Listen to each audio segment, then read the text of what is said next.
BRS కీలక నేతలపై PCC ప్రచార కమిటీ చైర్మన్ మధు యాష్కి గౌడ్ కీలక విమర్శలు చేశారు. బావా బామర్దులు బీఆర్ఎస్ ను బీజేపీలోకి మెర్జ్ చేస్తామని ఢిల్లీలో చర్చలు జరిపారని కేటీఆర్ హరీష్ రావులను ఉద్దేశించి వ్యాఖ్యానించారు. దీన్ని కిషన్ రెడ్డి వ్యతిరేకిస్తే బండి సంజయ్ మద్దతు పలికారని తెలిపారు. అందుకే హరీష్ రావు మంచోడు అంటున్నారని పేర్కొన్నారు. అటు నారాయణ శ్రీ చైతన్య సంస్థలో కేటీఆర్ హరీష్ రావు కవితకు 15% వాటా ఉందన్న ఆయన నోటిఫికేషన్ వేసి పరీక్షలు వాయిదా వేస్తే ట్రైనింగ్ సంస్థలకు లాభమన్నారు. జాబ్ కోరుకున్నోళ్లు పరీక్షల వాయిదా కోరుకోరని స్పష్టం చేశారు.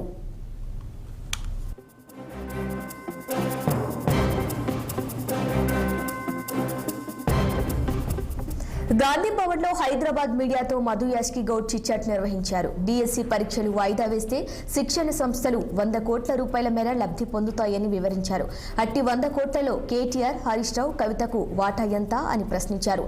అలాగే గీత కార్మికులకు సేఫ్టీ కిట్ ఇచ్చి వాళ్లకు రేవంత్ రెడ్డి బంధువైతే అధికారం పోయిన కేటీఆర్ కు ఇంకా బుద్ధి రాలేదని ఆయన ఆరోపించారు. రేవంత్ రెడ్డిని ముఖ్యమంత్రిగా కేసీఆర్ జీర్ణించుకోలేకపోతున్నారని, బీజేపీ రాష్ట్ర ప్రభుత్వాలను కూలగొడితే కేసీఆర్ సపోర్ట్ చేశారని మండిపడ్డారు.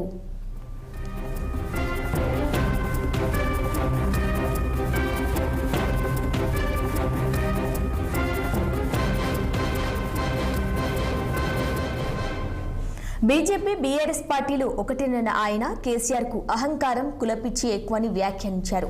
అపోజిషన్ నాయకుడిగా భట్టి విక్రమార్క కేసీఆర్ ను నిలదీస్తే తట్టుకోలేకపోయారని విమర్శలు చేశారు.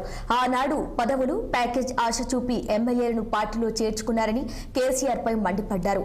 కాంగ్రెస్ పార్టీలో చేరేవారికి ఎలాంటి పదవులు, హామీలు, ప్యాకేజ్లు ఇవ్వట్లేదన్న మధు యాష్కి గౌడ్ కేంద్రంలో అధికారంలోకి వస్తే ఫిరాయింపుల చట్టాన్ని సవరిస్తామన్నది కేవలం కాంగ్రెస్ పార్టీ, రాహుల్ గాంధీ అని తెలిపారు.